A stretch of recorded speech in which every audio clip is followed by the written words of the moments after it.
নমস্কার দর্শক বন্ধুগণ, সাধক জীবন চ্যানেলে সকলকে স্বাগত জানাই একটি নতুন পর্বে।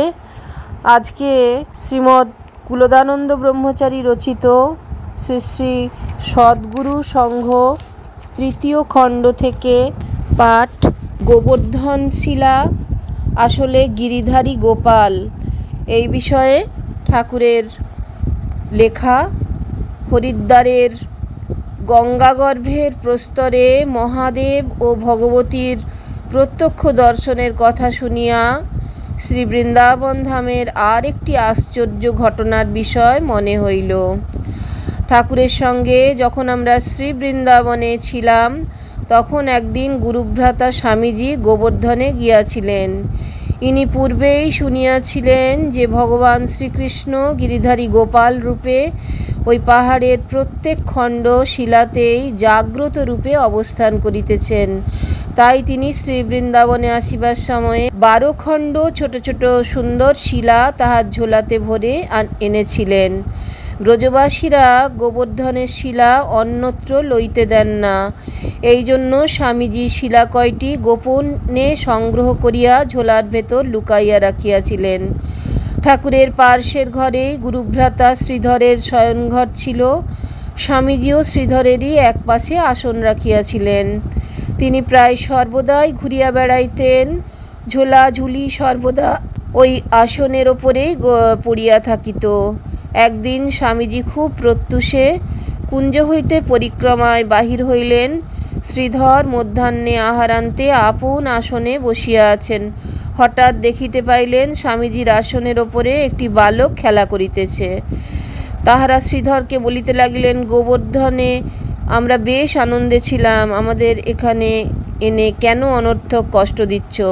স্নান করাও না, খাবার দাও না, এভাবে আর কতকাল আমাদের এখানে রাখবে? এই কথা কয়টি বলিয়া বালকগণ অকস্মাৎ অদৃশ্য হইলেন। শ্রীধর জাগ্রত অবস্থায় এইরূপ দেখিয়া শুনিয়া চমকিয়া গেলেন, কারণ কিছুই স্থির করিতে না পারিয়া তৎক্ষণাৎ ঠাকুরের নিকটে আসিয়া সমস্ত বিবরণ বলিলেন। ঠাকুর শ্রীধরকে বলিলেন, খাবার কিছু মিষ্টি আর পরিষ্কার 1 ঘটি জল এক্ষুনি এনে গিরিধারী গোপালদের নিবেদন করে দাও। হরিমোহনের ঝোলার ভেতরে গোবর্ধনের শিলা আছে, অনুসন্ধান করলেই দেখতে পাবে। শ্রীধর তখন স্বামীজির ঝোলা খুলিয়া 12 খণ্ড শিলা দেখিয়া অবাক হইলেন। অবিলম্বে খাবার আনিয়া গিরিধারী গোপালদিগকে নিবেদন করিয়া দিলেন। স্বামীজি সন্ধ্যার সময়ে কুঞ্জে আসিলে ঠাকুর ঘটনাটি উল্লেখ করিয়া বলিলেন, মতো সেবা করতে না পারলে এসব শিলা আনতে নেই, কালই ভোরে গোবর্ধনে গিয়ে রেখে এসো। স্বামীজিও পরদিন প্রত্যুষেই ঝোলা লইয়া গোবর্ধনে চলিয়া গেলেন। শিলার মাহাত্ম্য ভাবিয়া তিনি সমস্ত রাস্তা কাঁদিতে কাঁদিতে চলিলেন।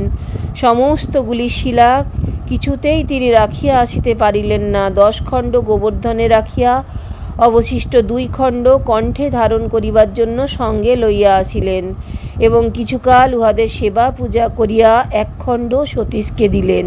প্রতিদিন খুব শ্রদ্ধার সহিত উহা পূজা করিয়া আসিতেছেন। স্বামীজি অবশিষ্ট শিলাখণ্ড সোনার মাদুলিতে ভরিয়া দক্ষিণ বাহুতে ধারণ করিয়াছেন এবং জল ও তুলসীর দ্বারা প্রত্যহ তাহার পূজা করিয়া থাকেন।